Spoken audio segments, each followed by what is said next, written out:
Hola, hola chicos, ¿cómo están? ¿Qué tal? Bienvenidos a una nueva clase de historia. Yo soy Ana González, tu profesora de historia, y hoy desarrollamos la semana número 3. ¿Cómo estamos?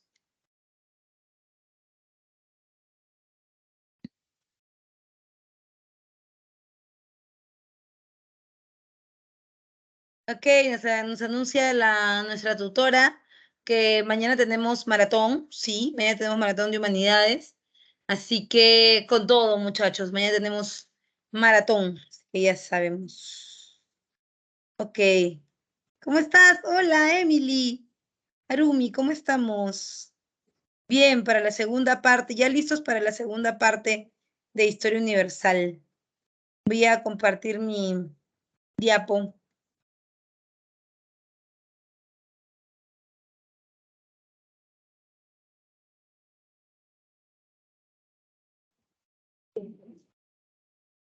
Nos habíamos quedado en Roma, ¿no, chicos?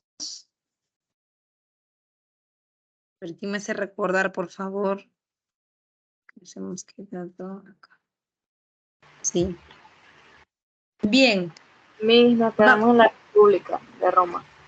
Ajá, aquí en esa diapo, ¿no? Sí. Bien. Una vez que nosotros, muchas gracias.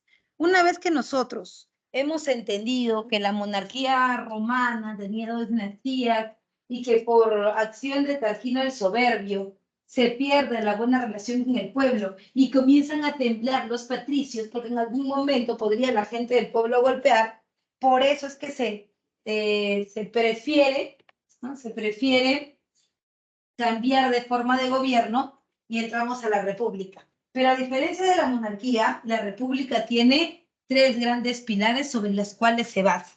La primera es, el primer pilar es el derecho, disculpa, el Senado. El Senado es algo así como el Congreso de la República, ¿ya? Ellos se encargan de proponer leyes y de evitar los enfrentamientos, o sea, de la diplomacia. Profesora, ¿cómo que de la diplomacia? Claro, porque mira, ellos prefieren hablar, conversar, llegar a acuerdos, sin necesidad de tener que ir a la guerra. ¿Ok? Esa es su función. Otra de los pilares son las magistraturas. Las magistraturas son los también llamados cargos públicos.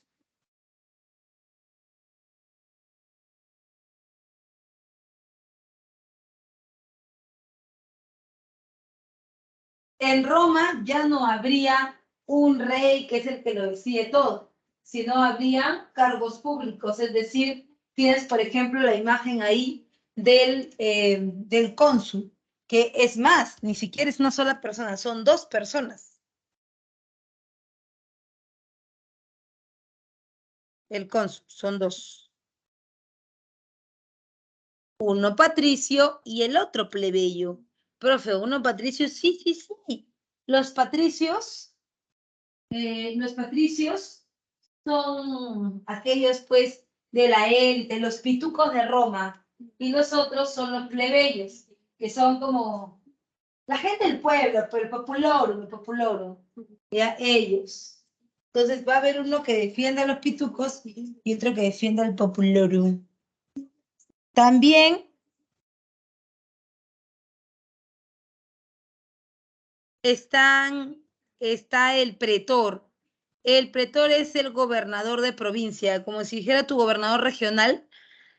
Así, eres el pretor. Administra justicia también, ¿ya? En su lugar de jurisdicción, administra justicia. El censor es el estadista. El censor te va a dar una lista de todas las personas de acuerdo a su poder adquisitivo. De acuerdo a cuánto gana, cada uno va a estar uno detrás del otro, ¿ya? Y también sus derechos van a ser más si tiene más plata, menos si tiene menos plata. ¿Quién se encarga de eso? El censor, de llevar el cálculo de la población de acuerdo a su capacidad de derecho. Luego están los ediles. Los ediles son aquellos que son como la municipalidad, ¿no? Que ven el ornato, o sea, la belleza de los pueblos, los pesos, las medidas, ¿no? Y eso también el tribuno de la plebe. ¿Quién es el tribuno de la plebe? Es algo así como un como un defensor del pueblo, pero pituco, ¿no? Alguien que nunca ha sido pobre, pero que defiende los intereses del pueblo. En este caso van a ser dos conocidos, los hermanos Graco, Tiberio y Cayo Graco. Y finalmente está el dictador.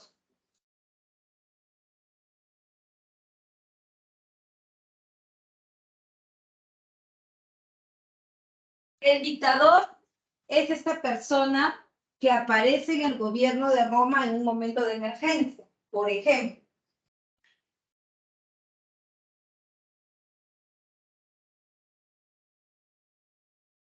ejemplo, si hay guerra, el, el cónsul no debería gobernar. ¿Por qué no, profe?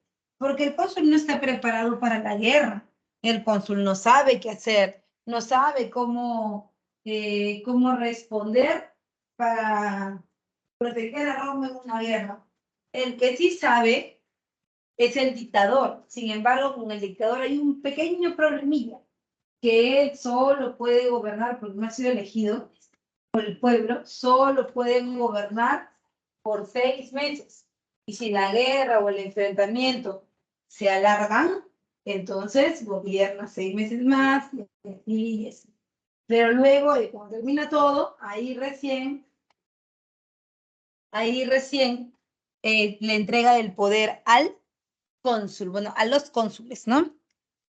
Ya sabes, acá está el dictador, el tribuno y el ex. Así como Grecia le heredó o le dejó un legado al mundo, que era la democracia, asimismo Roma le dejó un legado al mundo, y es el derecho. Primero vamos a ir con la ley de las 12 tablas. ¿Por qué primero la ley de las 12 tablas? Porque la ley de las 12, disculpa. Porque la ley de las 12 tablas presenta igualdad jurídica, lo que quiere decir que ante la ley todos somos iguales, ¿sí o no? Todos somos iguales. ¿Por qué? Porque ante la ley llevamos dentro de nosotros el principio, el principio de presunción de la inocencia. No, nadie puede decirnos que hemos cometido un delito o sentenciarnos sin haber antes pasado el debido proceso. Además, antes, cuando todavía no había las 12 tablas, siempre por ser marrón, a ti te caía el castigo y a los pitucos no les caía nada porque ellos eran de otra estilo, pero una élite, digamos que eran una raza distinta, ¿no? A ti te caía todo lo malo y a ellos todo lo bueno, ¿no? Pero eso se va a acabar con la ley de las 12 tablas. Bien. Como parte de esta uniformidad, de esta forma más equitativa de la ley que se tenía, aparece la ley Canuleya, que es la que dice que se permite el matrimonio entre clases sociales diferentes. Imagínate que tú, ¿no? Tú estás en tu casa, ¿no? Y tu papá te dice, hijita, alízate bonita que te va a venir tu pretendiente con el que te vas a casar. Y tú le dices, ay, papi, no te lo puedo creer. Dime, ¿qué Patricio es el que se va a casar conmigo? No, hijita, ningún Patricio, te vas a casar con un plebeyo. Ah, qué asco. Con un plebeyo, escúchame, no me puedo casar con un plebeyo porque ellos son inferiores. ¿Me estás diciendo que me voy a casar con un color cartón mojado, papi? Sí, bueno, hijita, tienes que hacer este sacrificio por nosotros, porque recuerda, somos patricios y tenemos un súper apellido, pero no tenemos plata porque hemos quedado misios después de la apertura de la República. Así que para tener dinero y el estatus necesitamos de todas maneras al, al plebeyo, y él también necesita nuestro apellido para poder sobrevivir en sociedad. Básicamente es una alianza matrimonial, un intercambio entre dinero y prestigio. ¿Se entendió?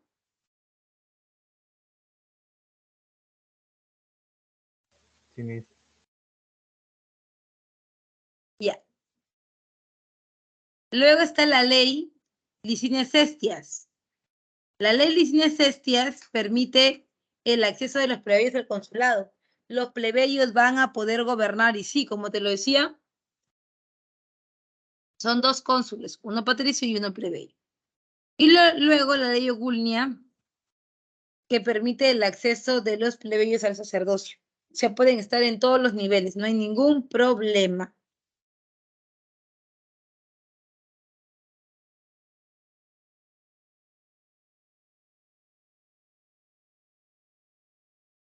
¿Hasta ahí todo ok? ¿Entendidazo? Déjamelo saber en el chat, porfa. Te leo. ¿Todo bien?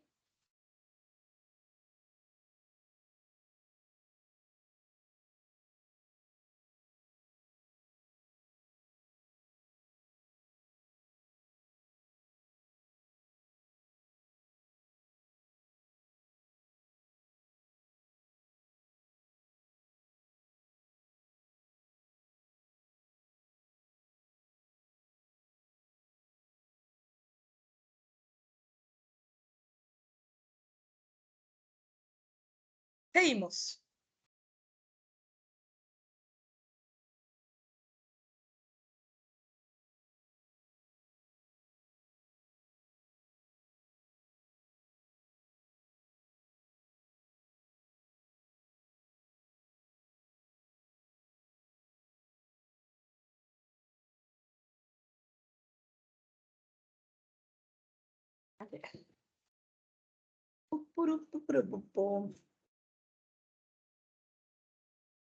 Ahora, tienes que entender también que como parte de la República, Roma entra en un proceso de expansión, ¿ya? Territorial.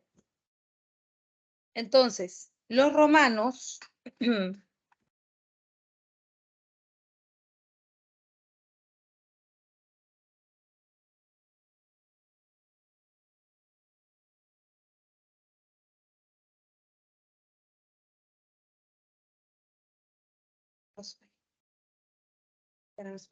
no sé qué pasó acá. ¿Elagio?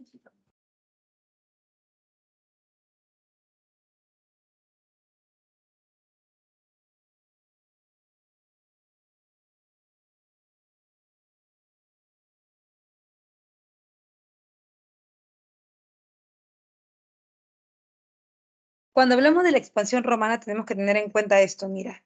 Aquí tenemos el mapa de Roma. Antes de la expansión romana solo eran dueños de esto, mira.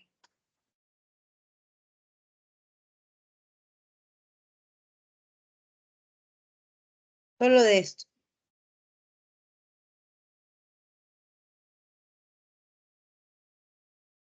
Así. Entonces,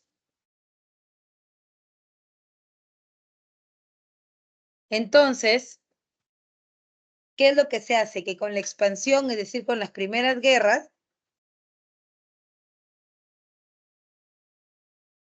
se conquista la península, o sea, todo. Se conquista todo. ¿Te acuerdas que la botita del zapatito era de Grecia? Ahora será de Roma, pues. Ujú. Luego están las guerras púnicas. Y las guerras púnicas son esta parte de acá, el África del Norte y parte de la península ibérica. Ahora, se supone que acá hay terreno, acá también. Roma se está convirtiendo en una potencia, ¿no? En una potencia. En las guerras púnicas, el enfrentamiento entre Roma y Cartago por la hegemonía del Mediterráneo occidental lo logró el ejército romano.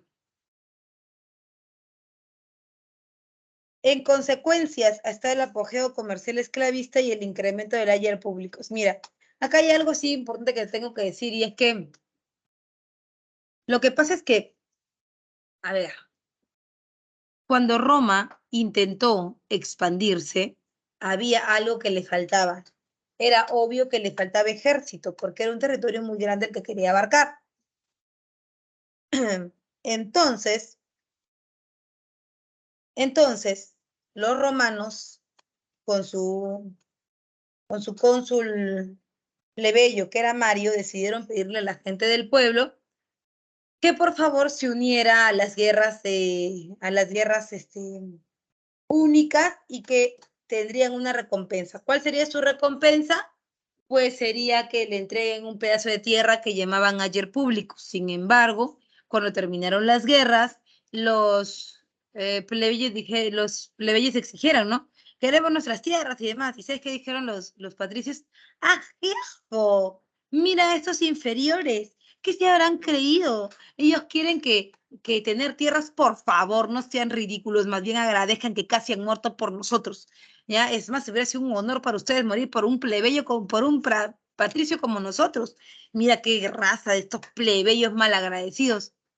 Y obviamente los plebeyos seguían insistiendo en que querían las tierras y es por eso que, que pidieron la intervención de los tribunos de la plebe. Primero fue Tiberio. Tiberio dijo, bueno, al Senado, ¿no? Bueno, muchachos, ustedes saben, ¿no? La gente del pueblo prácticamente ha dado su vida por ustedes. Debemos reconocerle en algo, debemos recompensarla con un pedazo de tierra. No digo que todo, no decimos que todo, obviamente, pero podríamos recompensarla con un poco del ayer publicus, o sea, un poco de la tierra del pueblo. Y dijeron que no iban a dar su brazo a torcer, que no les importaba. Y es más, Tiberio, por insistente, ¿qué cosa? Fue apuñalado en el Senado. Fue apuñalado en el Senado. Y quedó su hermano Cayo, ¿no? Y Cayo también, ¿no? Bueno, no presentó la ley del ayer publicus, que es la repartición de la tierra del pueblo, pero sí presentó, ¿qué cosa? Presentó una nueva ley que era la ley frumentaria. Y la ley frumentaria decía que aunque, bueno, que si no le quería dar la tierra, que por lo menos le dieran qué cosa, por lo menos le dieran trigo a bajo precio, que le dieran trigo a bajo precio. Tampoco se logró, y como no se logró, ¡pum!, se fueron a una guerra civil. Esta guerra civil que le estamos marcando acá abajito, quiero que veas, que notes, te estamos marcando las guerras civiles, pugnas entre patricios y plebeyos. Los primeros en pelear son Mario y Sila. Mario es el cónsul de los pobres y Sila es el cónsul de los ricos. Mario defendía a los plebeyos, Sila a los patricios. Sin embargo, Mario mata a Sila y Sila termina muerto por los seguidores de Mario.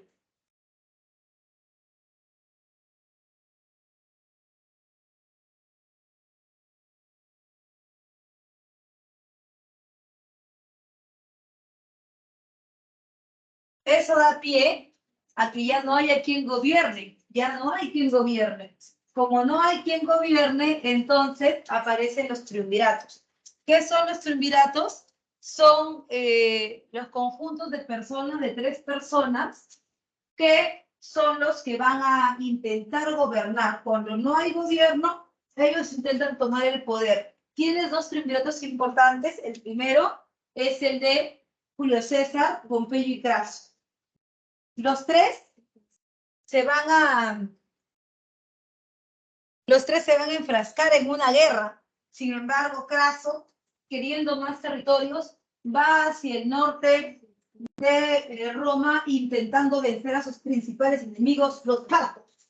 Pero los partos se la parten, o sea, los partos lo matan, ¿no? Los partos lo matan en una emboscada y solamente queda Julio César y Pompeyo, más políticos y menos apresurados. Pompeyo y Julio César deciden hacer una alianza matrimonial, ya que, como te lo decía, es prácticamente como la ley Canuleia, ¿no? O sea, la hija de Pompeyo era un comerciante con mucho dinero, y bueno, no tenía la estirpe de Patricio, pero digamos que tenía el dinero suficiente para comprar un apellido. Julio César, por su lado, pertenecía a la dinastía Julio-Claudiana. Pero Julio César no tenía dinero. Así que decidieron hacer una alianza. Pompeyo pondría a su hija para que se case con Julio César y Julio César pondría su apellido. De esta manera, Julio César comenzaría a gobernar Roma por un periodo prolongado.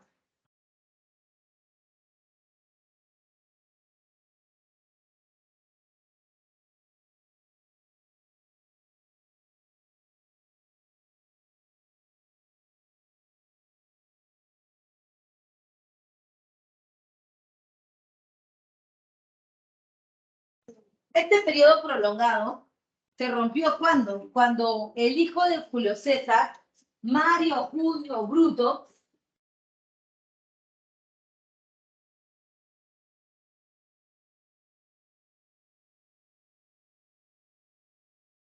detractor de los patricios, ¿ya? Encaró a su padre en pleno senado, exigiéndole mejoras para los plebeyos. Y su padre no le hizo caso, obviamente, ¿no? Se enfrascaron en un debate. Y Mario Junio Bruto terminó por apuñalar a su padre, ¿no? Apuñala al padre y nuevamente Roma queda acéfala, sin un gobierno estable. Por eso vamos a ir nuevamente a otra guerra civil. Esta otra guerra civil es el segundo triunvirato o la tercera guerra civil. La primera es entre Mario y Sila, la segunda entre Julio César y Pompeyo y la tercera entre Octavio y Marco Antonio. Y digo Octavio y Marco Antonio porque Lépido pertenecía a la casa sacerdotal romana y él no podía técnicamente enfrentarse a nadie. Por eso es que solo van a quedar dos. Ahora, Marco Antonio era un representante plebeyo y Octavio era un representante patricio. El tema con Octavio era que Octavio tenía muy poca experiencia militar. En cambio, Marco Antonio pues había pasado mucho tiempo en el ejército acompañando a Mario, pero no tenía la solvencia económica para mantener un ejército o siquiera una legión, ¿no? Por eso él buscaba a alguien que lo auspiciara, ¿no? Alguien que fuera su socio. Y en este caso encontró algo más que un socio. Encontró una sugar mommy. Esta sugar mommy, ¿quién es? Cleopatra. Cleopatra desde el Egipto va a financiar la guerra, el enfrentamiento de la guerra civil entre Marco Antonio y Octavio. Se creía que la unión Cleopatra-Marco Antonio iba a ganar de todas maneras, porque la experiencia militar de Marco Antonio era inconmensurable, mientras que la de Octavio era prácticamente inservible. Sin embargo, y contra todo pronóstico, Marco Antonio tomó la guerra o la batalla, pero no el poder, porque el poder al final de la batalla de Accio lo tuvo Octavio. Octavio es el mismo que va a llegar a fundar el Imperio Romano. El Imperio Romano es un gran cambio, ¿eh? Es un gran cambio en el gobierno, porque ya no van a haber esos tres pilares que son el Senado, las magistraturas y los comicios, que son las asambleas, sino que ahora va a depender de una sola persona, ¿sí o no? De una sola persona. Y esa persona es el emperador, el imperator, el Augusto, el delicioso, ¿no? Así lo llaman, el delicioso. Pero el Imperio Romano se divide en dos, en Alto Imperio y Bajo Imperio. Ahora bien, en todo el Alto Imperio Romano se desarrolla un fenómeno conocido como la Pax Romana. ¿Recuerdas qué es la Pax Romana? ¿Tienes alguna idea de la Pax Romana?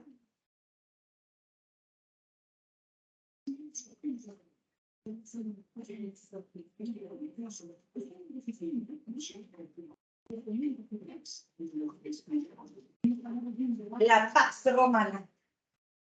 Bueno, la Pax Romana es el periodo de tranquilidad es el periodo de equilibrio político, social y económico de Roma. En este periodo, ¿ya? En este periodo, los romanos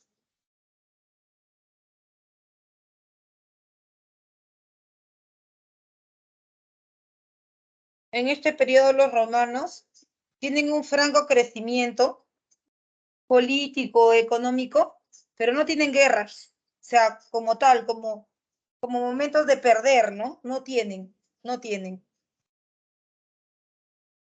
Los romanos se convierten entonces en una potencia del Mediterráneo, en eso se convierten, ¿ok? Para eso es conocido el periodo del Alto Imperio como su periodo de mayor esplendor. En cuanto a los gobernantes, nos importa hablar de tres, ¿no? En el Alto Imperio. Ahí está Augusto. Augusto es el mismo Octavio, es el mismo. Augusto promovió el desarrollo de las artes y las letras, el famoso siglo de Augusto, y luego viene el gobierno de Adriano. No lo tenemos en la separata, pero ahí te lo estoy poniendo, yo te lo estoy marcando, Adriano. Adriano, ¿quién era? ¿Por qué era tan importante? Bueno, en su caso,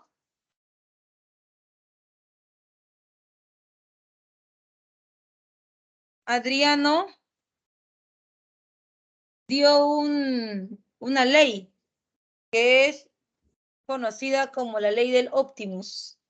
Esta ley del Optimus dice que no importa si el gobernante no es el hijo del hijo del hijo del hijo del gobernante anterior.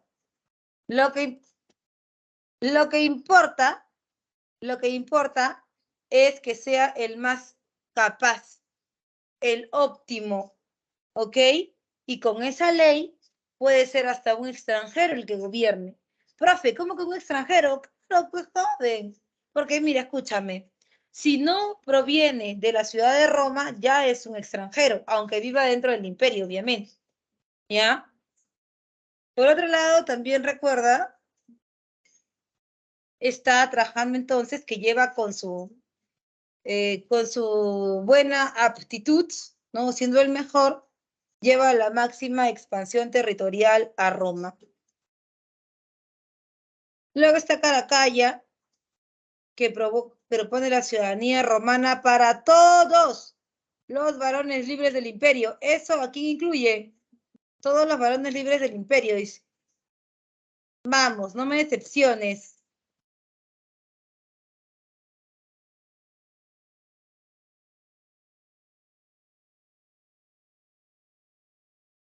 Si dice todos los varones libres del imperio, ¿a quién está incluyendo?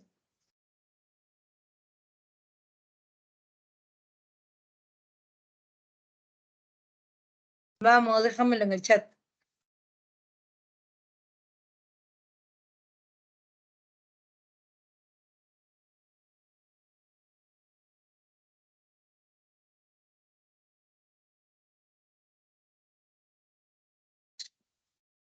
¿No? Bueno, los hombres libres, todos los varones libres del imperio incluyen a la gente del pueblo. Poco a poco van tomando más poder. Y luego está el Bajo Imperio, del siglo III al siglo V después de Cristo. El Bajo Imperio es el periodo de decadencia, lo voy a poner acá.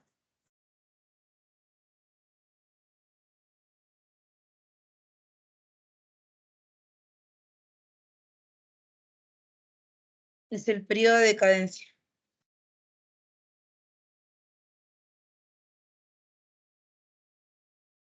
El periodo de decadencia del imperio.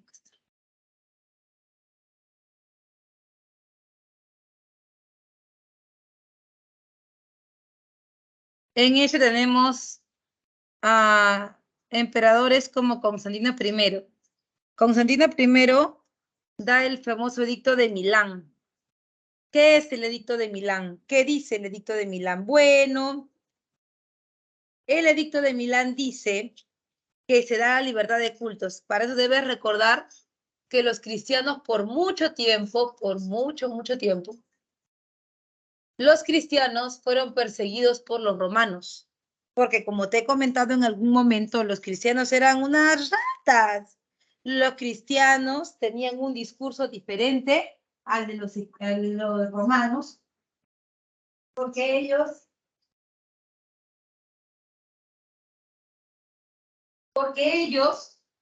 tenían esta idea de que había un solo Dios único, que al Dios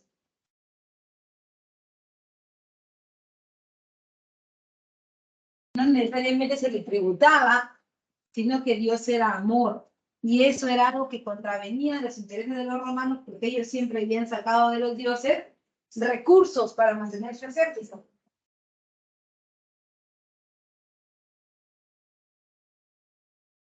Por lo tanto, los cristianos iban en contra de sus propias necesidades, ¿no?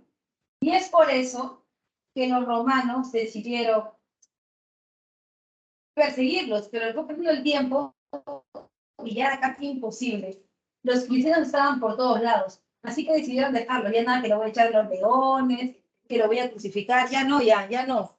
No era la respuesta porque en vez de favorecerlos, empeoraba la situación.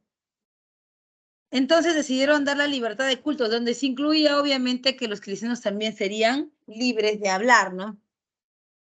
Luego está Teodosio, que va un poco más allá y dice, bueno, sí hay libertad de culto, pero para mí los cristianos se han ganado a pulso lo que voy a decir, y es que yo creo que los cristianos deben ser la religión oficial de Roma, y el cristianismo se convierte en la religión oficial de toda Roma. Este mismo Teodosio advierte que en cualquier momento lo van a invadir. ¿Quiénes lo van a invadir, profe? Lo van a invadir los llamados bárbaros que se encuentran a las afueras del Imperio Romano. Por eso divide el Imperio Romano en dos.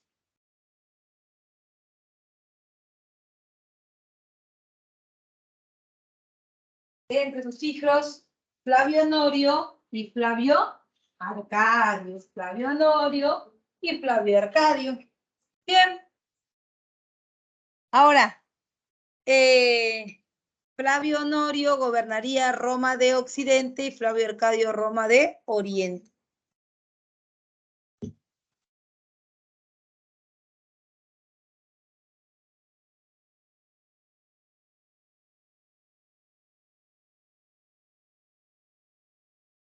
En cuanto a el último de los emperadores, está Rómulo Augusto, que es el último emperador que gobierna hasta el 476 después de las invasiones bárbaras.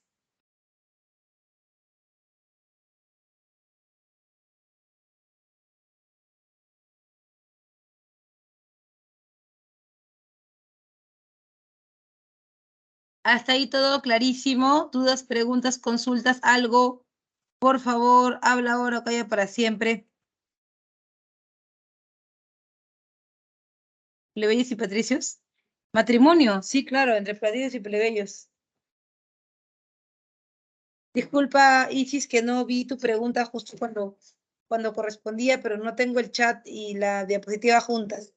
Pero hasta ahí todo bien. ¿Hay alguna duda, alguna pregunta? Por favor, déjamelo en el chat.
Ok, entonces seguimos avanzando, todo bien.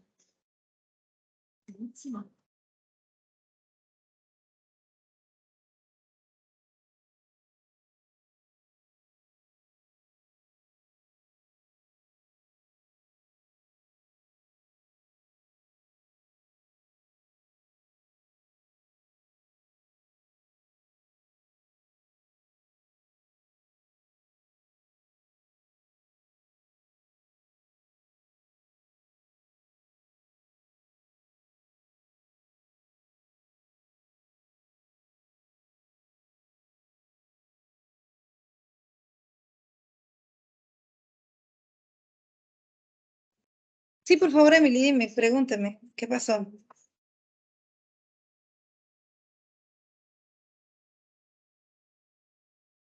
A ver, te espero.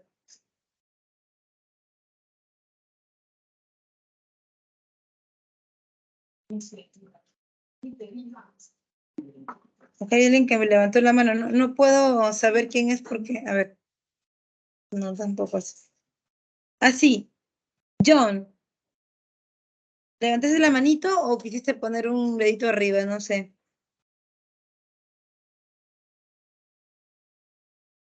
Bueno, en todo caso, si quieren, si levantaste la manita para hacer alguna pregunta, abre tu micrófono y no hay ningún problema. Yo feliz con eso. Y también en el caso de Emily, Emily, ¿me quieres hacer alguna pregunta? A ver, voy a volver a mirar el chat a ver qué pasó. Ah, ya. El grupo que termina, o sea, el grupo prácticamente subversivo, que es el que lleva la crisis económica al Imperio Romano, son los cristianos. Sí. Y esto provoca entonces una crisis económica, que luego te lleva a una crisis social y remata con los reinos bárbaros, que son los últimos que le ponen fin al Imperio Romano.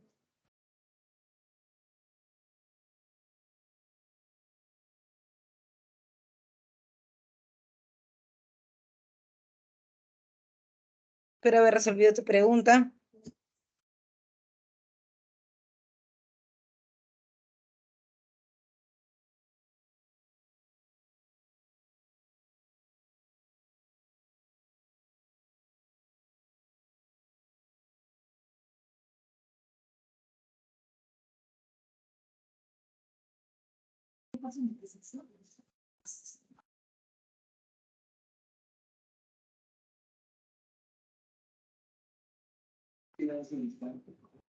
Dice, ah, ya, sí. La República tuvo su fin porque aparecieron las guerras civiles entre patricios y plebeyos, ¿no? Y finalmente de las guerras civiles se destruye la República Romana porque las guerras civiles dejan como resultado un ganador y ese ganador es Octavio, o sea, ganan los patricios.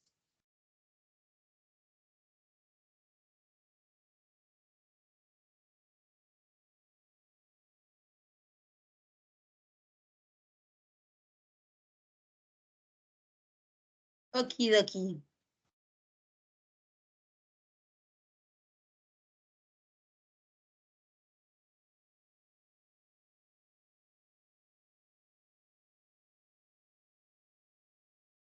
Vamos con las invasiones germanas. Mira, las invasiones germanas son lo que la mayor parte de gente llama el ocaso. Son la causa por la que cae el Imperio Romano de Occidente. Pero ojo, más que la causa, son la punta del iceberg, porque como yo ya te he dicho, los romanos ya venían con una crisis muy fuerte, ¿no? Desde los cristianos hasta el último momento. Entonces, en el caso de los bárbaros, sí, ¿no? Es, digamos que la última instancia, ¿ya? Y luego tienes la definición de los bárbaros. ¿Quiénes son los bárbaros? Profe, yo me confundo. No sé quiénes son los bárbaros. Muy fácil, señorita. Los bárbaros son aquellos no civilizados, aquellos que están fuera de los límites del Imperio Romano. O sea, fuera de las fronteras del Imperio Romano. El Imperio Romano era tan grande, pero tan grande, que sus fronteras quedaban lejos del centro. Y es más, habían grupos que estaban alrededor, que se llamaban bárbaros, que de cierta manera eh, también habían tenido, ¿no? un acercamiento con los romanos. No era que no los conocían. Habían dos grupos de bárbaros. Un grupo que venía de Oriente, de allá lejos, lejos de China, cerca a China, y otros que estaban afuera del Imperio Romano. Esos que estaban afuera, nomás ahí, sus vecinos del Imperio Romano, eran los reinos más tranquilos, los bárbaros más inofensivos. Pero también los más fuertes, los que todo el mundo tenía, eran los reinos bárbaros de Oriente, los que venían de China.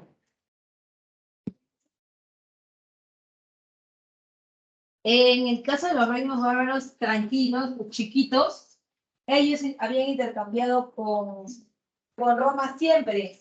Los romanos les compraban algunos tubérculos, intercambiaban también armas, ¿no? Eran muy buenos herreros, zapateros, es decir, tenían contacto con Roma, pero como una sociedad inferior, así siempre. Pero también tenían otras características, tanto los del centro como los de lejos. Eran sociedades que eran llamadas bárbaras porque no compartían ni idiomas ni tradiciones en común con los romanos.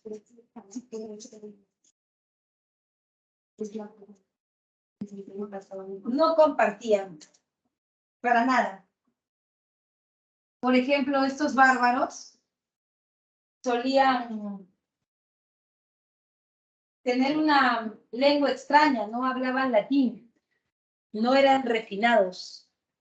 Como no hablaban latín, hablaban algo raro así como bar, ¿no? Bar. Eran medio raros su forma de hablar y por eso le pusieron bárbaros. No compartían sus tradiciones, no compartían las tradiciones romanas. Y, por ejemplo, hacían embutidos, ¿no? Los germanos utilizaban todo de los animales, las vísceras, la sangre, y, por ejemplo, sacaban el intestino delgado del animal, lo lavaban por dentro, por fuera, y lo rellenaban de sangre precocida de los animales. Lo ponían en una ollita, en un recipiente, al fuego, y como que lo sellaban. Eso hacía que la sangre de los animales durara mucho más. Y luego rellenaban el intestino delgado del animal y lo pasaban nuevamente por el fuego, ahumándolo, haciendo que, el intestino delgado, no se putrefactara. Por lo tanto, podría durar muchos meses para poder comerlo. Cosa, por ejemplo, que no hacían los romanos y que les parecía por demás asqueroso, por demás inferior, no civilizado, esas cosas los romanos no permitían como parte de su vida diaria, ¿no? Lo que sí hacían los bárbaros. Por ejemplo,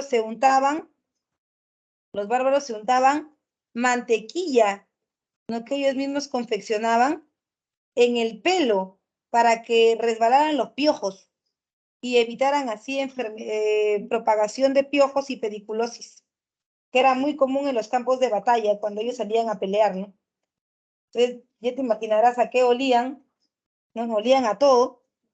No se bañaban tampoco los bárbaros porque por lo general ellos permanecían mucho tiempo en los campos de batalla, ¿no? Y al permanecer por mucho tiempo, pues la higiene no era muy recurrente, ¿no? No era necesaria tampoco. Es como decir, un muerto no se baña, ¿no? Entonces, en cambio, los romanos no, los romanos tenían pues sus baños públicos, ¿no?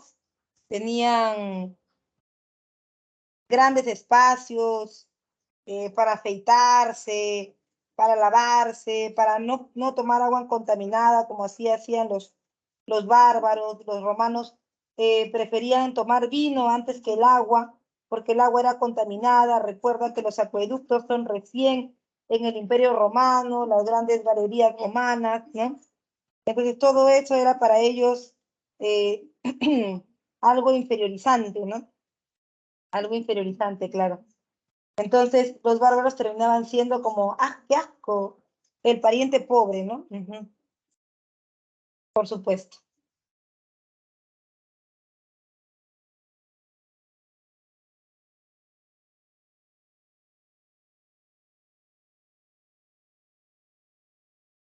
En ese sentido era que no eran parecidos, ¿no? No compartían ciertas características.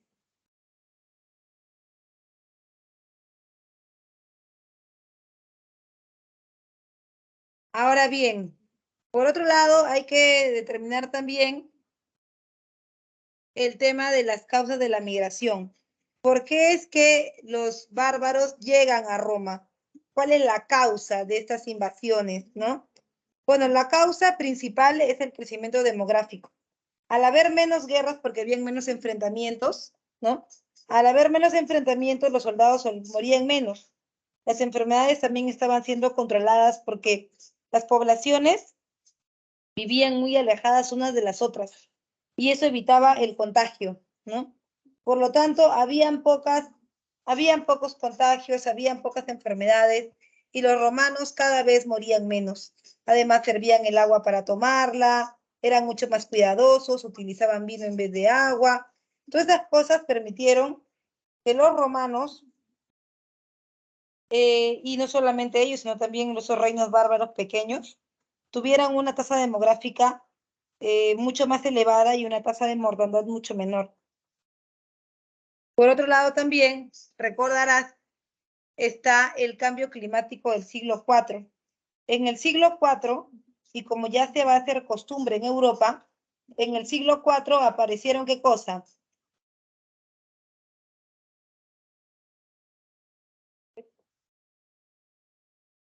En el siglo IV aparecieron los grandes cambios climáticos. ¿Cuáles serán estos, profe? La pequeña edad de hielo. La pequeña edad de hielo romana fue una edad de hielo, fue un periodo de enfriamiento de la Tierra que afectó grandemente a los países europeos, ¿no? Como te dije que se va a hacer costumbre, ¿no? Porque la Revolución Francesa también va a aparecer, porque en el humanismo también va a aparecer. Entonces, en ese sentido, es que el enfriamiento del clima europeo provocó malas cosechas y las malas cosechas provocaron una falta de trigo, ¿no? Y es por eso que con hambre y en busca de alimento los bárbaros avanzaron hacia el Imperio Romano, en donde se encontraba el granero más grande del mundo, ¿no?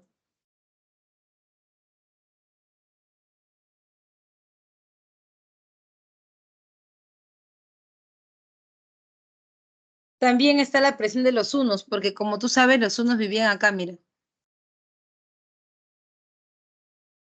Acá vivían los hunos. Entonces los hunos también han sido afectados por el cambio climático y van a avanzar. Y los hunos van a presionar aquí a estas comunidades que eran los bárbaros buenos, pequeños, y van a empujarlos, ¿no? Hacia adentro. Hay una presión de los hunos.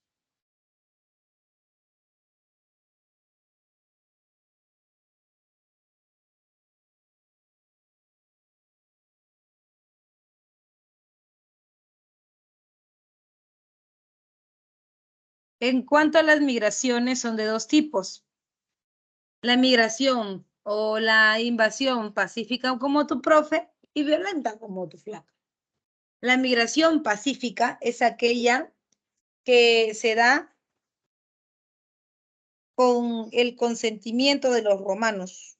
Es decir, los romanos invitaron a los reinos bárbaros a unirse a su territorio con una condición. Como te lo dije, los romanos adolecían de ejército. Prácticamente no les había quedado nada de ejército y ahora querían ellos evitar el avance, no tanto de los bárbaros que eran conocidos, sino sobre todo de los bárbaros de Oriente, como Atila el Huno.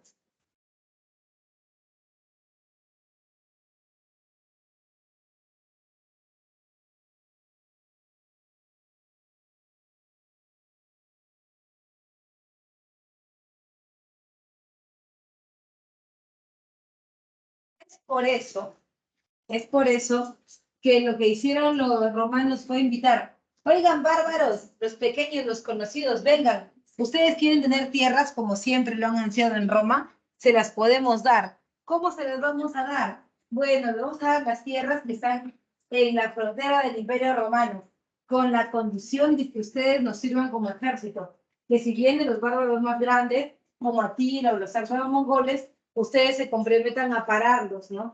Se comprometan a ser como nuestros soldados.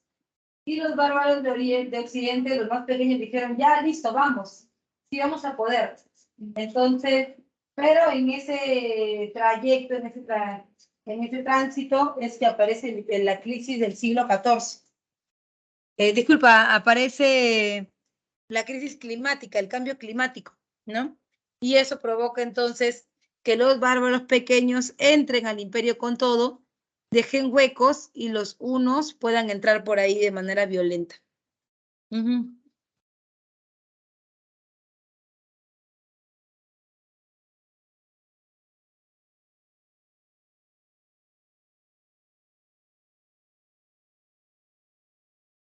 También están las invasiones violentas, que son las de los hunos, ¿no?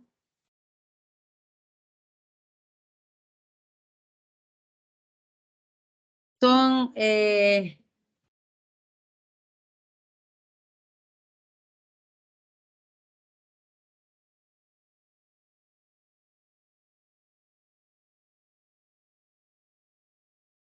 también están las invasiones de los hunos, que entraron de manera violenta, como te lo dije, y derrotaron a los romanos en la batalla de Leonópolis en el 378. Luego están las consecuencias. ¿Cuáles son las consecuencias de las invasiones germanas? La primera, el fin del Imperio Romano de Occidente, porque recuerda que era Oriente y Occidente. Hemos estado en Occidente, ¿no? El fin del Imperio Romano de Occidente, el surgimiento de las lenguas romances. ¿Qué lenguas son las romances, profe? El italiano, el francés, el portugués, y la difusión del cristianismo. Todos se convierten a cristianos para hacer la unificación de los territorios bárbaros. Y la ruralización de la economía. Al contrario de los romanos, los bárbaros creían que lo mejor era la ruralización, que la vida del campo era la más importante, que de allí se podrían desarrollar, mientras que los romanos consideraban que no, que la construcción de ciudades era la modernidad para ellos, ¿no? Por eso se ha retrocedido, digamos, hacia la ruralización de la economía.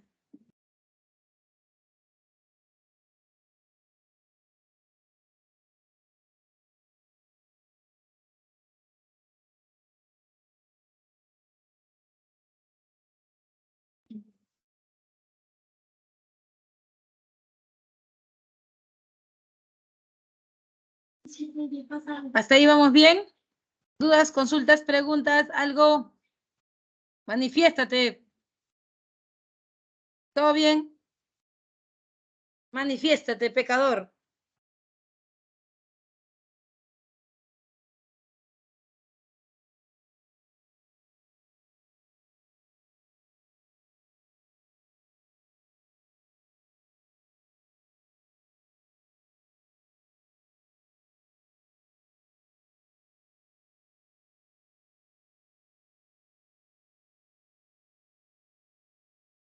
Todo bien.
Bien, vamos ahora entonces con el Imperio Carolingio. El Imperio Carolingio, muchachos, ¿proviene de dónde? De estos reinos bárbaros. Mira, estos reinos bárbaros germánicos, ¿ya? Que se forman con lo que antes, todo esto que ustedes ven de colores, todo eso de acá, era antes el imperio romano. Pero cuando entraron los bárbaros y se chocaron con los romanos, esa combinación generó los reinos bárbaros germánicos. Y los reinos bárbaros germánicos, muchachos, son varios, ¿no? El reino franco, visigodo, ostrogodo, anglosajón y el reino vándalo. De todos los que hemos mencionado, el reino franco es el más importante porque él se convirtió en el imperio carolingio, ¿ya? ¿Alguno de ustedes sabe cómo se le llamaba también al imperio carolingio? ¿Con qué otro nombre se le conoce al imperio carolingio? A ver, déjamelo en el chat. Carlomagno. Ya, Carlomagno es el que gobierna el imperio carolingio, pero ¿con qué otro nombre se le conoce al imperio carolingio?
Recibe otro nombre el imperio carolingio y es el renacimiento carolingio. Lo voy a dejar acá.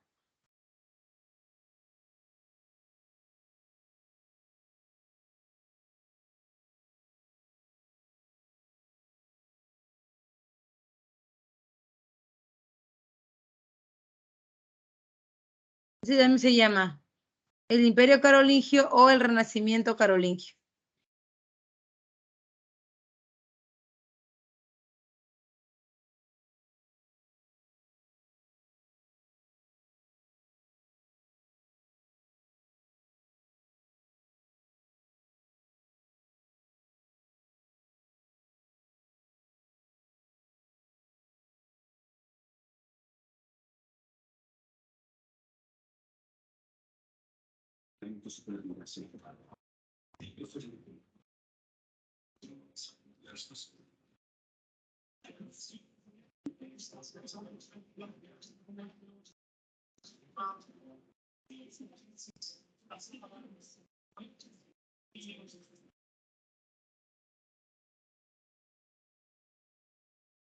Ahora, cuando hablamos de la organización del imperio carolingio, Carlomagno siempre intentó que el imperio carolingio volviera a ser lo que había sido en sus buenas épocas el imperio romano.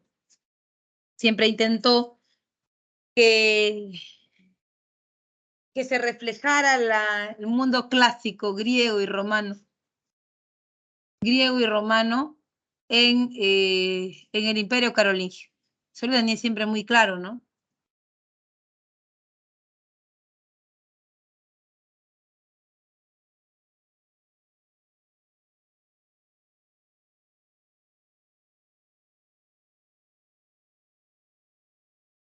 Por eso decidió organizarlo de una manera muy parecida. ¿Cómo lo organizó? Territorialmente en ducados, condados y marcas. Ducados, condados y marcas. Si es el imperio carolingio, los ducados serán esto, los condados serán esto, y los marquesados estaban aquí en las fronteras. Eran mucho más pequeños en tamaño. Pero todos estaban administrados supervisados, el duque supervisaba al conde y el conde supervisaba al marqués. Pero ¿quién supervisaba a estos tres? El Mishi Dominici. El Mishi Dominici es el supervisor real, ¿ok? El que supervisaba al duque, el duque al conde, el conde al marqués, y sucesivamente, ¿no? Era como los ojos y los oídos de Carlomagno. En el aspecto cultural, también buscaban el retorno al mundo clásico, como te lo decía, al mundo griego y romano, y en esto estaban de acuerdo en utilizar la figura del trivium y el quadrivium.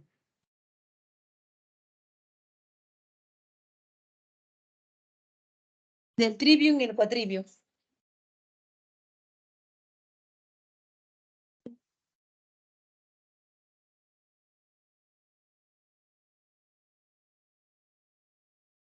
Es que suena acá y yo estoy trabajando.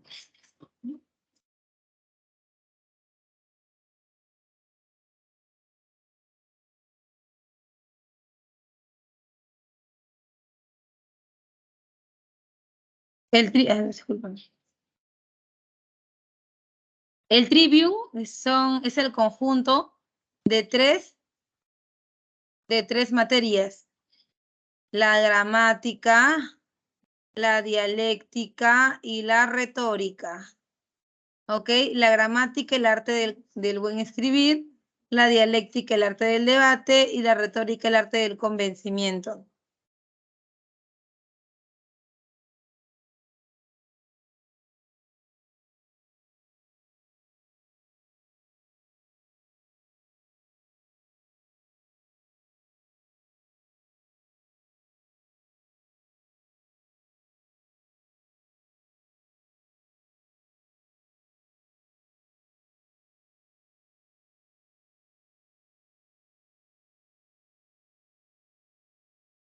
Gramática, dialéctica y retórica. También es el quadrivium, y el quadrivium es el conjunto de las cuatro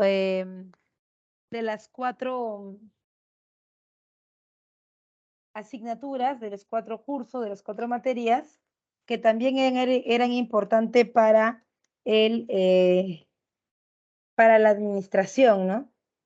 Ahí está, por ejemplo, la música, la aritmética, la geometría y la astronomía. Eso era solamente para aquellos que administrarían el Imperio Carolingio, solamente es solo para ellos. Además, tienes las famosas escuelas o las escuelas. Las escuelas son la palatina, la conventual y la parroquial. La escuela palatina es aquella que está hecha íntegramente para la nobleza, ¿ok? Entonces, allí solamente van los nobles para entrenarse en el arte de la guerra. Y también tienes la escuela conventual. Esta escuela conventual sí es, digamos que la más utilizada, la más importante del Imperio Carolingio por una sencilla razón. Y ahí el tema es que durante el Imperio Carolingio, los que se suponía debían gobernar, los que estaban, eh, los que estaban elegidos, los que estaban dirigidos a gobernar, era la gente del clero, y el clero se preparaba en la escuela conventual, llevando a cabo el trivium, el quadrivium, ¿no es cierto?, en esta escuela. Y finalmente es la escuela parroquial. La pregunta es, en la escuela parroquial, ahorita vamos con eso del cristianismo, pero en la escuela parroquial, ¿qué crees tú que se enseñaba en la escuela parroquial?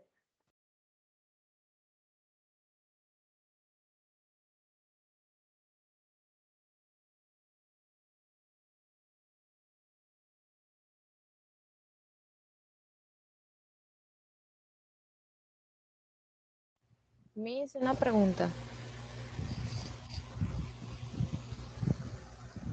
Consulta, sí, claro. En eso de la escuela parroquial, ¿incluía tanto a hombres como a mujeres? Sí, porque la gente del pueblo que se educaba, no se educaba para leer y escribir, porque eso no es algo que ellos vayan a utilizar. Los que sí escriben, los que sí leen, son los de la escuela conventual, los curas que llevan trivium y quatrivium. En cambio, la gente del pueblo en la escuela parroquial solamente aprenden sobre religión y algún oficio. O sea, hombres y mujeres lo pueden hacer. Aprendían entonces la religión católica a través del catecismo, o sea, a través de las parábolas, las canciones, las dinámicas, ¿no? Y aprendían también un oficio, porque debían servir al imperio, ¿no? Entonces podrían ser herreros, zapateros, sastres, o sea, podían hacer muchas cosas, ¿no? Porque también en esas actividades, los imperios no solamente viven de la tierra y la tierra, también tienen actividades complementarias que son importantes para su vida diaria, ¿no?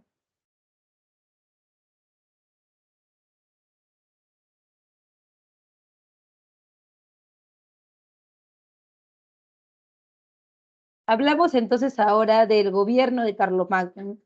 Su gobierno representó el primer intento por reconstruir el Imperio Romano Occidente, efectivamente te lo decía al principio, ¿no?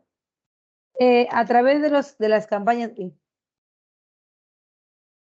a través de las campañas militares propagó el cristianismo por toda Europa de Occidente, porque eso era una alianza que había hecho con la Iglesia Católica y tenía que cumplir. La Iglesia Católica, el cura, el Papa, lo coronó como emperador y él a cambio tenía que eh, evangelizar. Donde fuera el imperio carolingio por las armas iría la Iglesia Católica con su cruz.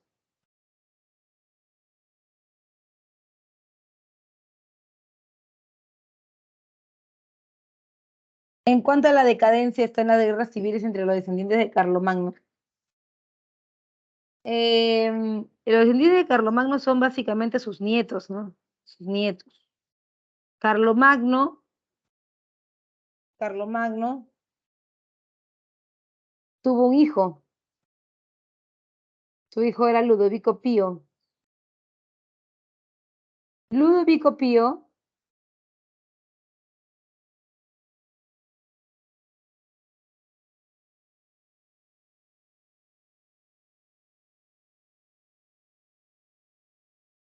tuvo a su vez tres hijos, Carlos, Lotario y Luis.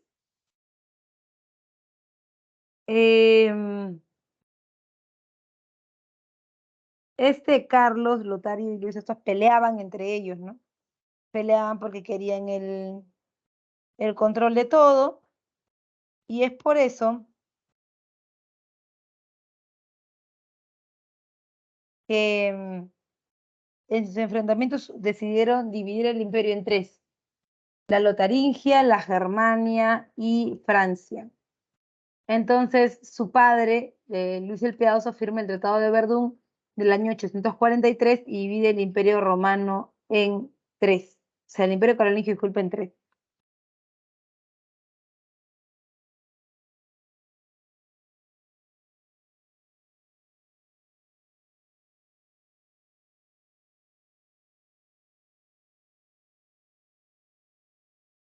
De esta manera se favoreció el debilitamiento del poder central. ¿Por qué?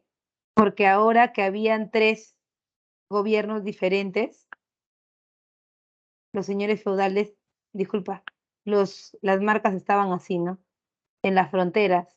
Y las marcas estaban prácticamente sin gobierno porque estaban, digamos que, en la última parte de la frontera. Entonces, entre ellos se peleaban por el territorio, se peleaban, se invadían y uno de ellos se quedaba con la tierra. Entonces aparecieron pequeños señores feudales, señores de la tierra. Por eso dice que ellos son los señores locales, porque ellos, al que gana el enfrentamiento, gana el territorio y aparece un dueño, otro dueño, así, ¿no?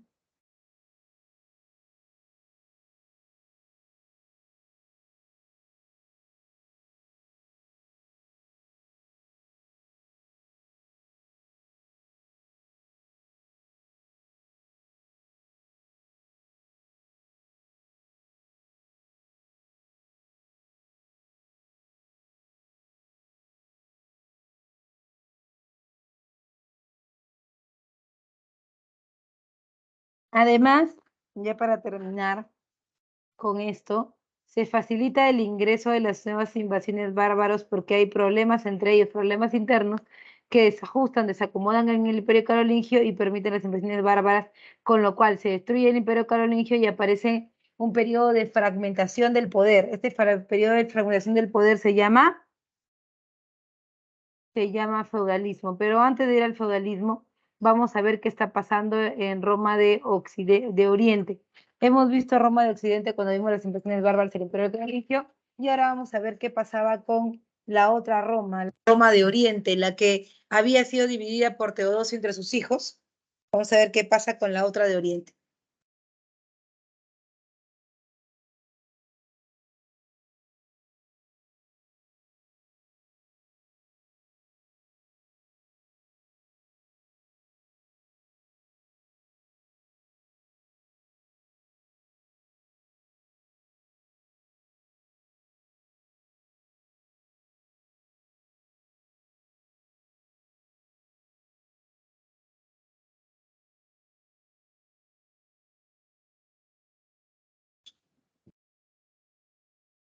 Ahora sí, vamos con el Imperio Bizantino.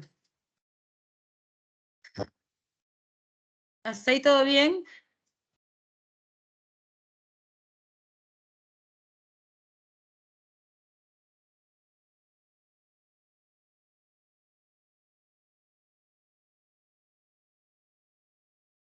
Siglo VIII después de Cristo, porque su gobierno es del año 800 al 843, solamente son 43 años de gobierno de Carlomagno. Un gobierno corto en realidad, pero hizo mucho por la organización que le dio, ¿no? A su sistema, sí. Logró bastante. Te respondí, Emily, espero que sí.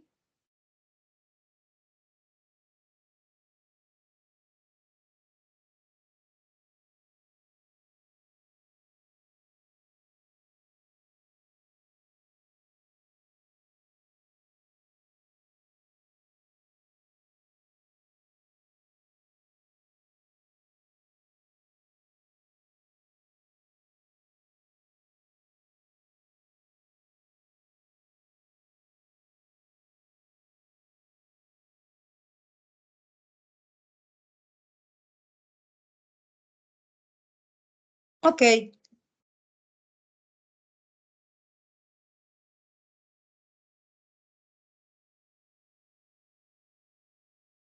listo. Vamos ahora con el Imperio Bizantino. En el caso del Imperio Bizantino, recuerden, está el famoso Teodosio. Recuerda, ¿por qué, profesora, volvemos a Teodosio? Si Teodosio es Imperio Romano. Escucha, pues. Teodosio divide en dos el imperio Romano, ¿te acuerdas? Para su hijo Flavio Honorio, Roma de Occidente, que acabamos de ver con las invasiones bárbaras y el Imperio Carolingio. Y para su hijo Flavio Arcadio, el Imperio Bizantino, Oriente.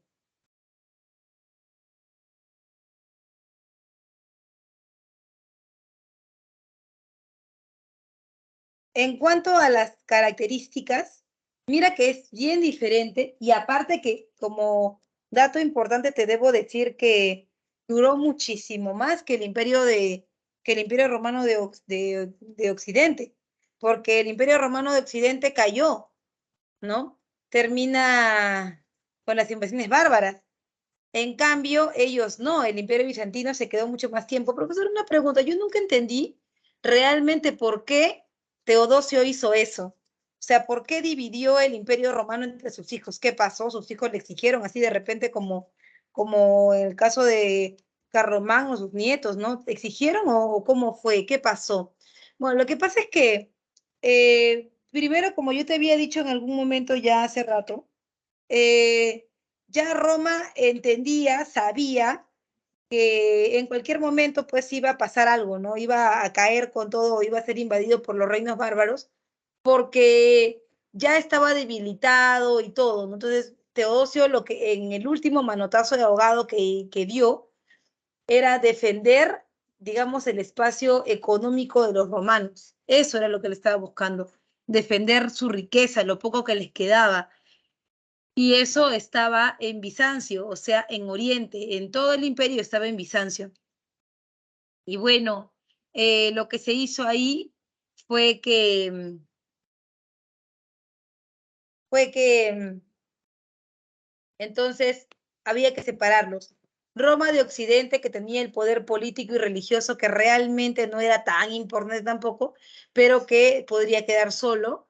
Y Bizancio, lo que se buscaba era que se mantuviera el poder económico ahí, porque Bizancio es un lugar estratégico, es una ruta estratégica por donde sí o sí tiene que pasar el comercio de China, de India, de Europa, de todos lados.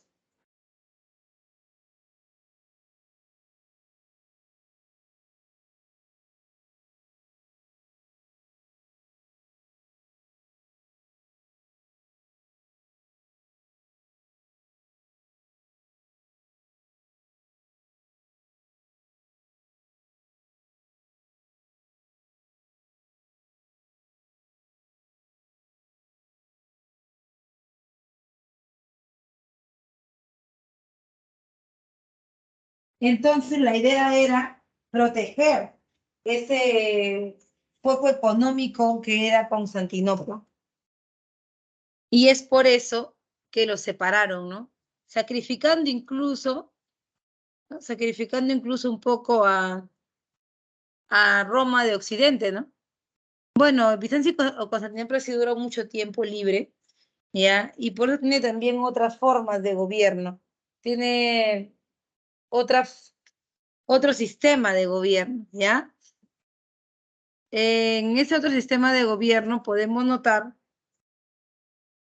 que está el famoso césaropapismo.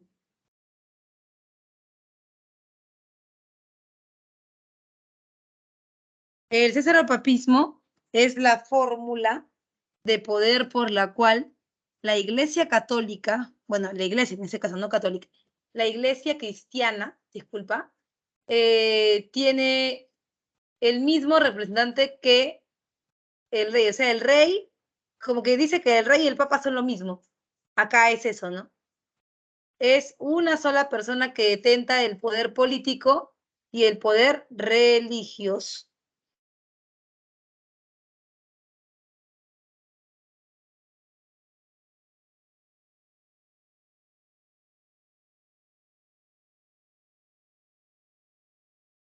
También está el cisma de Oriente.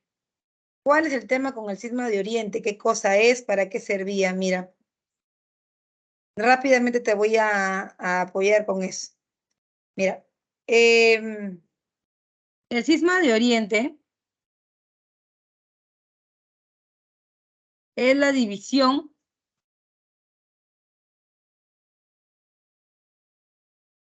El cisma de Oriente es la división de la iglesia cristiana en dos. Como te dije, cuando Teodosio dividió entre sus hijos a Roma, pues aparte de la división económica que hizo, también en Roma se quedó el centro de difusión, en Roma Occidente se quedó el centro de difusión de la religión, ¿no? Y por mucho tiempo entonces, Roma de Occidente era prácticamente la que llevaba la voz cantada en la religión y Roma de Oriente simplemente obedecía, aunque Roma de Oriente era la que mantenía económicamente a todos, porque como te decía, era el lugar donde se llevaban mejor las cuestiones económicas, ¿no? Entonces, a la muerte del Papa León I, Roma de Oriente dijo, bueno, es mi oportunidad, habló con el cónclave de Roma de Occidente, porque el Papa había muerto, y le dice, bueno, lo que nosotros queremos es ser, ¿no?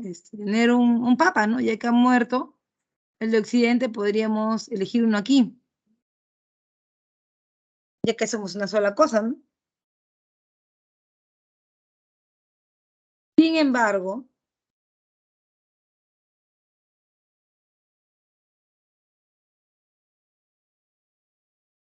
los romanos no aceptaron, dijeron no, que nosotros no vamos a hacer eso, que nosotros ya hemos quedado en algo. Y bueno, Roma de Oriente dijo, bueno, si no quieres, entonces tendrá que ser por las malas, porque ya es demasiado.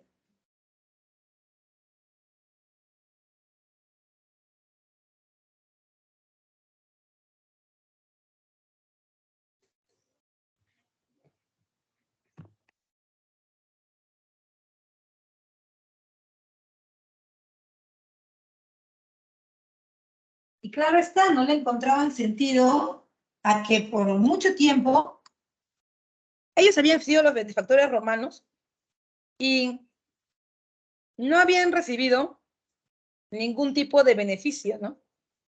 Entonces le dijeron, mira Roma, ya estamos cansados de ti. O sea, ¿tú qué quieres?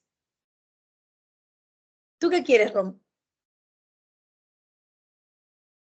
Te hemos mantenido, te hemos dado de todo, y ahora quieres vivir a nuestras costillas. ¿Solamente por qué? Porque tienes el templo más importante de la religión católica, de la religión cristiana, disculpa. Mira, ¿sabes qué? Quédate con tu templo, porque algo sí te voy a decir.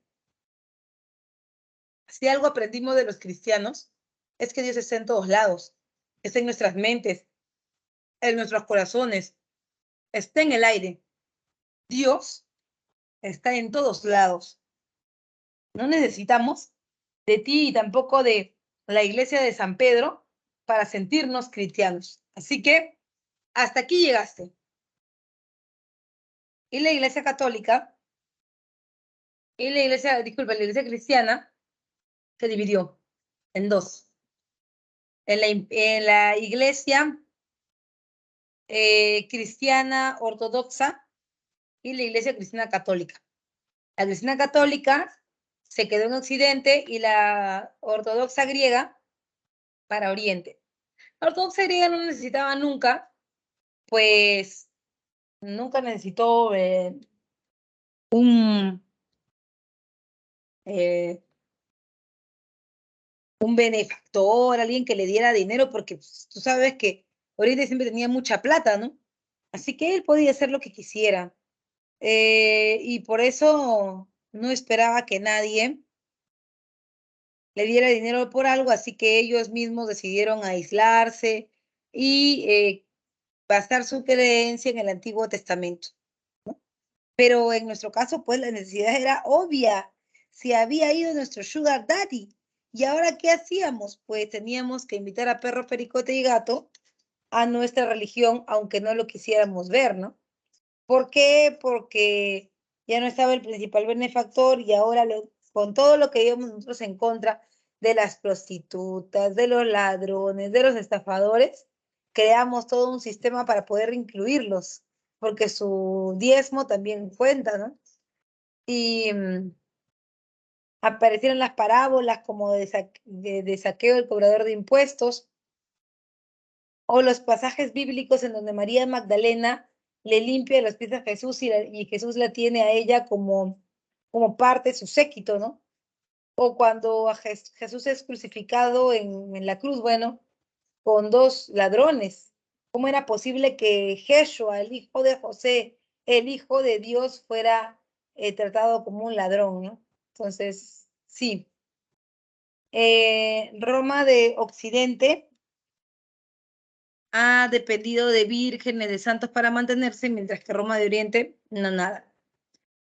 En culturales, el sincretismo de los elementos griegos y romanos orientales importantísimo. Y luego está Constantinopla, ¿no? Ya te había explicado qué era Constantinopla y para qué servía. Constantinopla era un espacio, un lugar que quedaba en medio de la ruta para ir a China. Era un lugar estratégico en el estrecho del Bósforo y se convirtió en eso comercial entre Oriente y Occidente.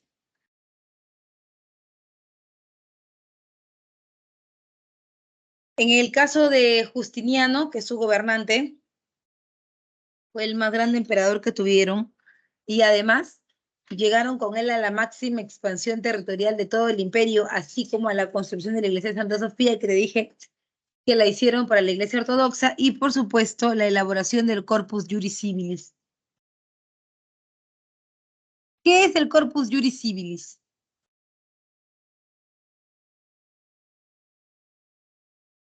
Es el conjunto de leyes inspiradas en el derecho romano que se pusieron en práctica en el Imperio Bizantino. Profe, ¿y qué pasó con todo esto? Bueno, recordarás que el Imperio Bizantino vivía pero muy bien de su relación comercial en el estrecho del Bósforo, ¿no? Sin embargo, tú sabes que siempre los envidiosos que te ven triunfar dicen yo también quiero eso. Y desde el sur, desde Arabia, llegaron los musulmanes. Tú le llamas los árabes, ¿no? Aunque árabes se les dice por el lugar donde vienen, pero musulmanes por la religión que tienen. Los árabes musulmanes llegaron desde el sur y ¡pam!, tomaron Constantinopla en 1453.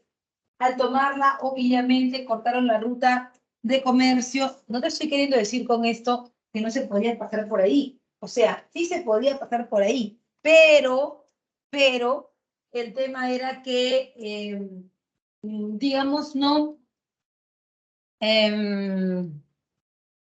A ver, no era rentable, ¿no? España y Portugal, que en algún momento tenían que pasar por ahí, hicieron su comercio, no, no gustaban, no les atraía ya ir por esa ruta porque prácticamente no había ganancia, ¿no? Toman Constantinopla en 1453. Vamos a ver si hay alguna pregunta por acá. No hay.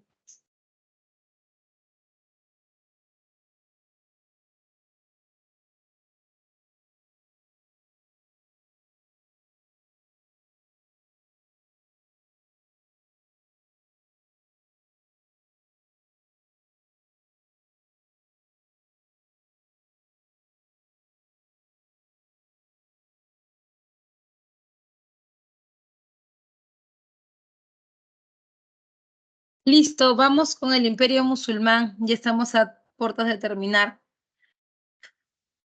Una separata con muchos conceptos. Pero quiero preguntar si todo bien. Vamos a entrar ahora a un nuevo espacio. Es diferente a todo lo que hemos visto. Quiero preguntarte si hasta ahí estás bien, si no has volado. Por favor.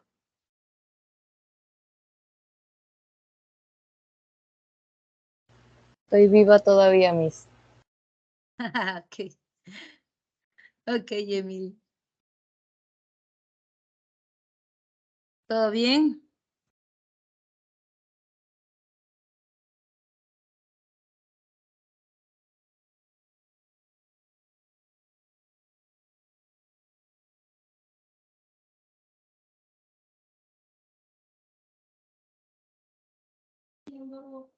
Subimos a las ambulancias para ser llevados a sus centros.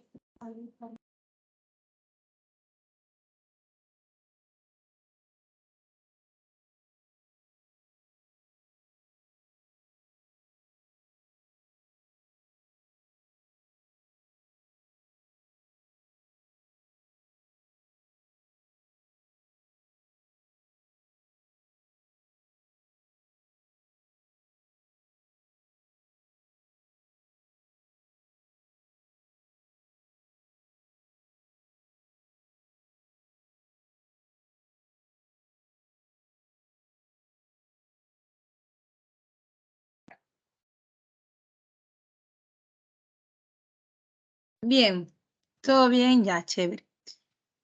Avanzamos entonces.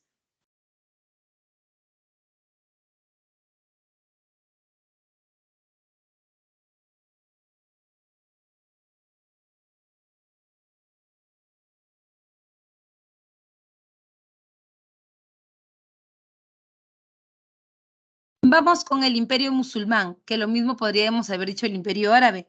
Sin embargo, ¿por qué no dijimos el Imperio Árabe? Porque el Imperio Árabe sería solamente esto. los que se encuentran en la península arábiga. Y en realidad se expandieron ¿hasta dónde? Hasta acá. A la final llevaron su religión, su idioma, ¿no? Así que decimos imperio musulmán porque es todo. Si solamente hubiera sido la península arábiga, ya sabes cómo se hubiera llamado.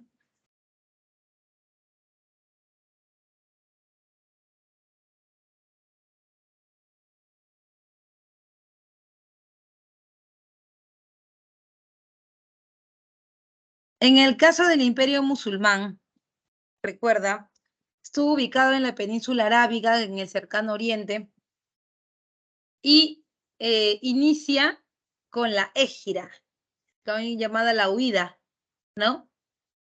Bueno, más o menos va con la idea de que Mahoma era un comerciante como muchos habían en el desierto de Arabia, como muchísimos había. Entonces, Mahoma, al caminar por el desierto y encontrarse con pueblos pequeños, itinerantes, los famosos oasis, que eran espacios pequeños de, de, de ocupación de comerciantes por corto tiempo. Entonces, Mahoma escuchaba que la gente creía en profetas, creía en un tal Alá, en un tal Moisés, en un tal Abraham, en un tal Noé, o en un tal joven que es hijo de José, ¿no? El más joven de todos. Sin embargo, eran todas creencias disímiles, ¿no? Que eran creencias diferentes. Es más, tenían un lugar de peregrinación y ese lugar era el templo de los coreishitas. Los coreishitas eran algo así como una sucursal de todas las creencias. Y ahí la gente llevaba su ofrenda, obviamente pagaba impuestos al templo que servía como un lugar multiusos, ¿no? De diferentes religiones o creencias.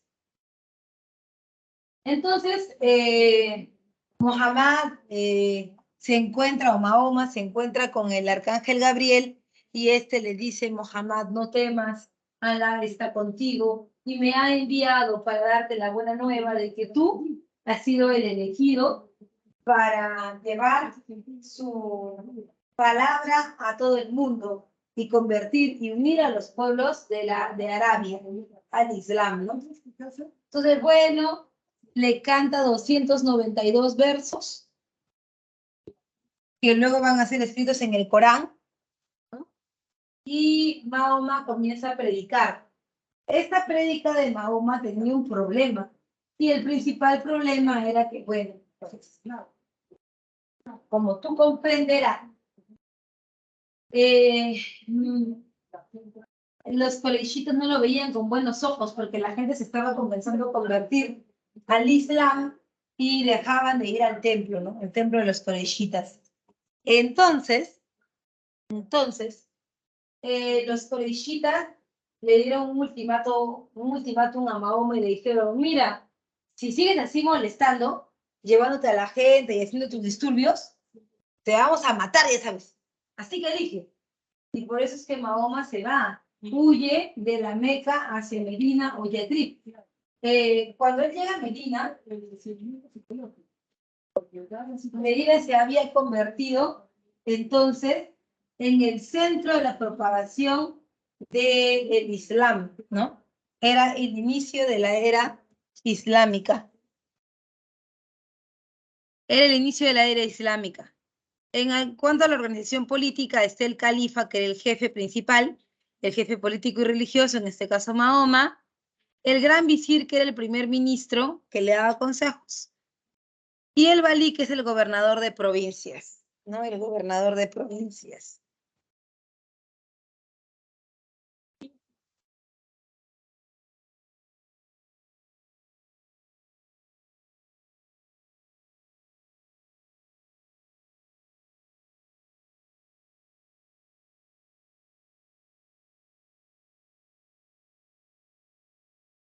En cuanto a la religión, está el libro sagrado, que es el Corán, y los 5 pilares de la religión musulmana. Acá te los voy a poner, son 5. es el ayuno, la fe, la oración, la peregrinación,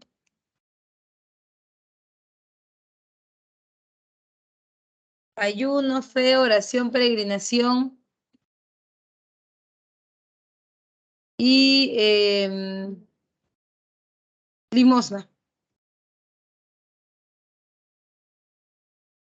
Y limosna.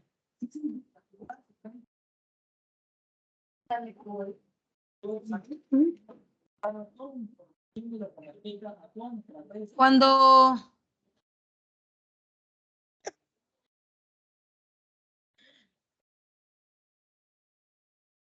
disculpa. No se dio la peregrinación de los musulmanes. ¿Cómo se dio la peregrinación de los musulmanes? Dice. Los musulmanes, a ver, los musulmanes son un grupo religioso. Así como hay católicos, hay musulmanes. Así como hay cristianos, hay musulmanes.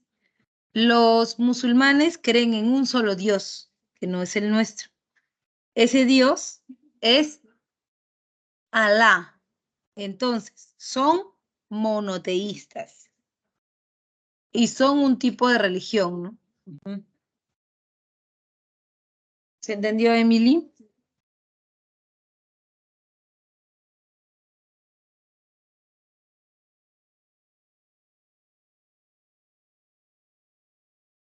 No eran politeístas porque su único Dios era Alá.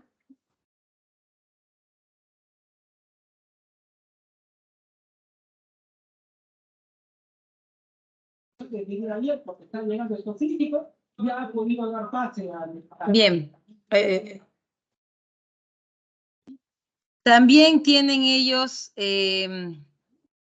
una misión, ¿no?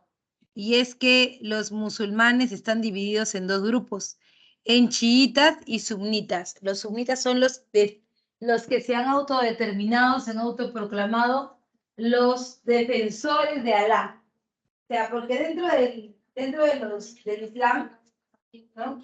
Y probablemente también en las horas o el día de mañana hay musulmanes que no son tan fanáticos y que tampoco siguen a pie juntillas todo lo que la religión dice, como los católicos, ¿no? Entonces, pero los sunitas, ellos sí siguen al pie de la letra. Y cuando ven a alguien que está haciendo cosas indebidas, por ejemplo, que mujeres que se quitan la burka, o ven a católicos que están haciendo sus festejos en días de Ramadán, que son sus días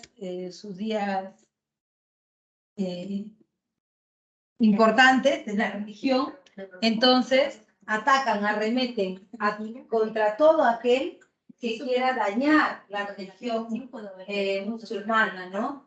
Y es por eso que se llenan el cuerpo de bombas y están o sea, por allá entras y obviamente el objetivo es que mueran los que están siendo herejes, los que están siendo desconsiderados con Alá, pero también es un sacrificio, ¿no?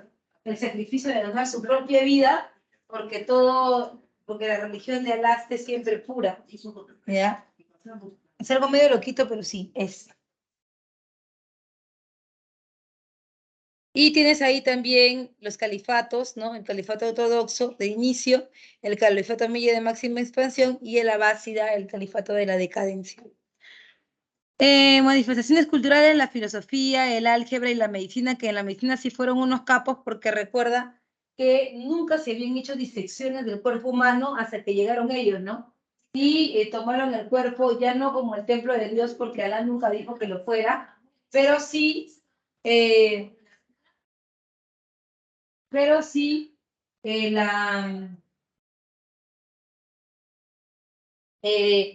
la idea de que el cuerpo era no un templo de Dios, sino era un lugar para inspeccionar, ¿no? Vamos ahora con el feudalismo ya para terminar. Y en el caso del feudalismo, recuerda, es básicamente un sistema que se sustentó en dos grandes pilares. La propiedad y el usufructo de la tierra no es suficiente tener propiedad. Tienes que poder hacer trabajar la tierra porque de eso vas a vivir. Y también las relaciones de dependencia personal, vasallaje y servidumbre. Las relaciones de dependencia personal son las que con las que se juega en este periodo, ¿no? Con las que se juega en este periodo porque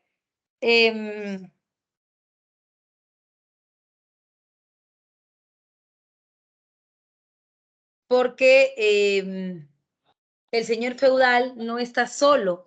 En este periodo necesitamos relaciones para poder tener a alguien que trabaje la tierra, otro que pueda ir a la guerra.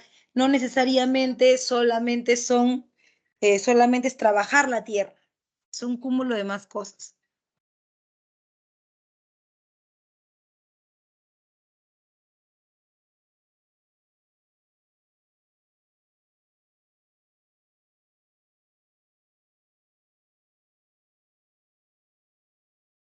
Por otro lado, también están las causas del feudalismo y el que el feudalismo fue causado por la desintegración del Imperio Carolingio. Para tenerte en cuenta un poquito más, es desintegración del Imperio Romano de Occidente, invasiones bárbaras, Imperio Carolingio, y ahí ¡pam! Nos saltamos al feudalismo. O sea, lo que hemos visto hace rato del Imperio Musulmán es aparte, es Roma de Oriente. Sin embargo, lo han puesto ahí en medio porque cronológicamente es correcto. ¿Ya? En cuanto a la desintegración del Imperio Carolingio, recuerda, se dio por el Tratado de Verdún y las invasiones bárbaras del siglo IX que ya habíamos visto. En características, vas a recordar ahí políticas, se fragmenta el territorio en múltiples soberanías, o sea, muchos señores feudales que son dueños de la tierra. En sociales se ruraliza la sociedad, o sea, la gente se va al campo. Y en economía, hace una economía de autoabastecimiento, o sea, feudo, no solamente es lo que produce la tierra, también ahí hay zapateros, panaderos, ceramistas, sastres, de todo, ¿no? Todo se consume de manera interna. Lo que pasa en este periodo es que hay comercio, sí lo hay, pero el comercio es sola y únicamente es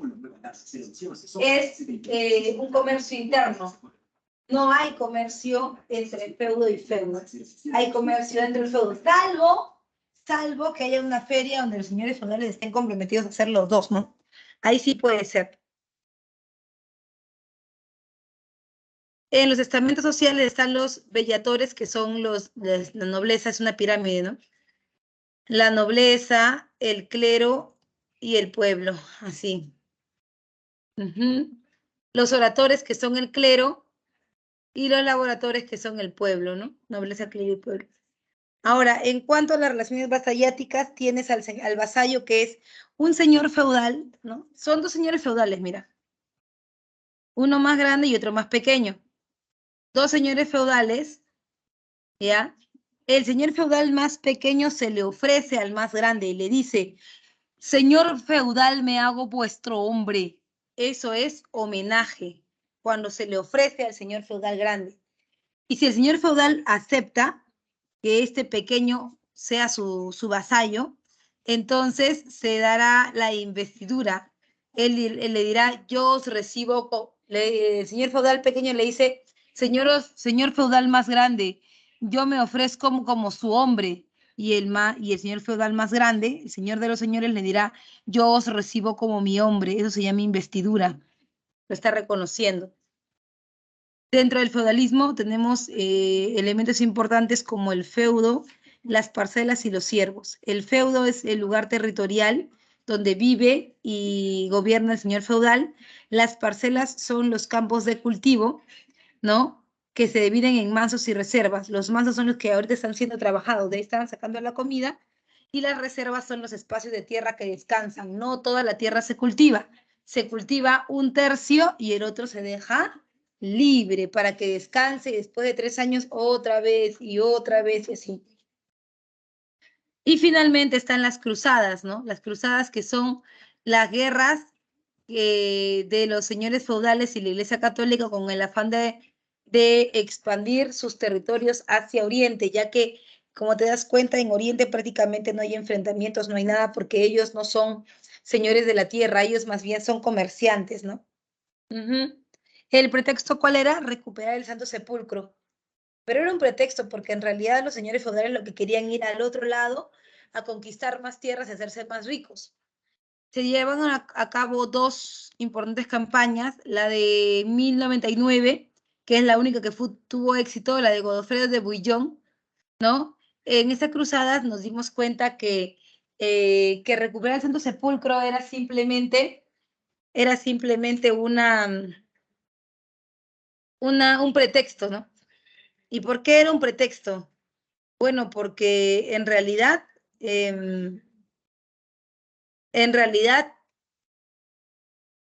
ya habían ganado el Santo Sepulcro. ¿Qué más querían, no?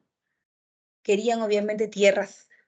Y luego estaban las terceras cruzadas, que es la Cruzada de los Reyes, donde participa Ricardo Corazón de León, Felipe II Augusto y Federico Barbarroja. Estos tres, de esos tres, Ricardo Corazón de León es el que llega a buenos términos con Saladino, el sultán de musulmán, el árabe, y él dice, bueno, efectivamente, si esto es Occidente y esto es el Santo Sepulcro, yo te voy a dar una ruta así, mira, como una tripa para que vayas, pero solamente para que cruces. Fue Ricardo Corazón de León el que le entregó esa ruta a la Iglesia Católica, y la Iglesia Católica la convirtió en una ruta, sí, pero de comercio. Y esa ruta de comercio permitió el contacto cultural entre Oriente y Occidente y la decadencia del poder feudal, porque ya el comercio no se hacía dentro del feudo, sino fuera de él. Y por supuesto el fortalecimiento del rey. Ya no es el poder del señor feudal el que va a funcionar, sino el poder del rey de,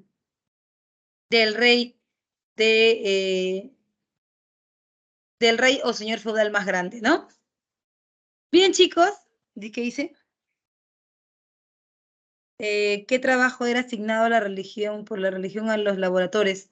Los laboradores son los campesinos y no tenían ningún trabajo para la religión. Solamente su trabajo o sea, su ocupación era trabajar la tierra, para darse de comer ellos, para dar de comer al señor feudal y por supuesto también para la Iglesia Católica. Pero nada más. Sí. Voy a darte tus claves, rapidito nomás. Ahí.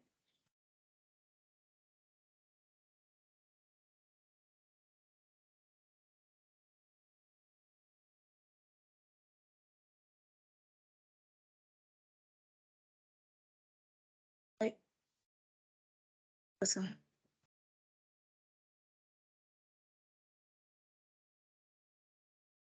Listo, muchachos, les dejo las claves y ha sido un placer trabajar con ustedes esta semana. Nos vemos la próxima semana, esta vez en un capítulo más de Historia del Perú. Que les vaya recontra bien, cuídense mucho y que tengan un lindo fin de semana. Chao, chao.